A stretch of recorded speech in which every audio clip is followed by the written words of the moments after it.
wasiirka wasaaradda kalluumaysiga iyo kheyraadka badaha ee dalka Jamhuuriyadda Somaliland Ali Jaamac Faarax Buureed ayaa soo gabagabeeyay tababar lagu baranayo xirfadda kalluumaysiga iyo maamulka ganacsiga oo ay soo qabanqaabisay hay'adda Sofreco isla markaana ay maalgelinaysay Banka Adduunka. Tababarkaasi oo muddo 5 cisho ka socday jaamacadda badda ee magaalada Berbera. Wasiirka wasaaradda kalluumaysiga mudane Ali Jaamac Faarax Buureed ayaa dadka reer Somaliland ugu baaqay inay ka faa'iideystaan kalluumaysiga oo uu tilmaamay in xukuumaddu haatan u soo jeedo.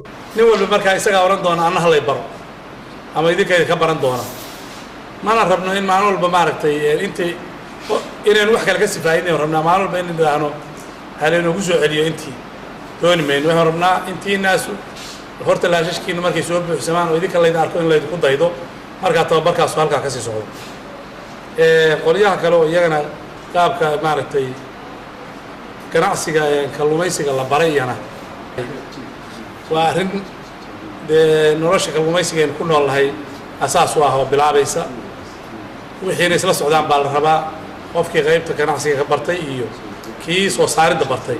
dhinaca kalena u qaybsamaha Banka Adduunka ee dalkan Jamhuuriyadda Somaliland Najiib Xaash ayaa isaguna tilmaamay inuu ka mid yahay mashruucan mashaariic fara badan oo ay Somaliland ka wado Banka Adduunka oo la xiriira qalabka kalluumaysiga iyo habka casriga ah ee loo kalluumaysto.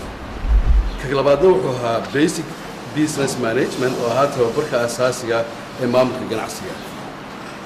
tiro 20 ku dhow ayaa ka soo qayb gashay midna 20 baa ka soo qayb galay. marka ilaa 8 qof dhawaad ayaa ka soo qayb galay. muddo 5 cisho loo socday waxay noo fulinaysay mashruucan waxa lahaa Banka Adduunka wuxuu ka mid yahay mashaariicda dhowrka ee Somaliland ka fulinayaan banku business management-ga sida loo maamulo ganacsiga runtii aan aad ugu faraxsanahay sidii aan 5 cisho uga faa'iideysanay. Jimmy Miller oo kamid ah hay'adda Sofreco ayaa xusay inay hirgeliyeen mas'uuliyaha gobolka Saaxil Cali Maxamed Cilmi ayaa isna uga mahadnaqay wasaaradda kalluumaysiga iyo hay'adahani hirgelinta tababaradan ku aadan xirfadda kalluumaysiga sidii kor loogu qaadi lahaa. Karim Said Salah telefishinka caalamiga ah Home Cable TV Berbera.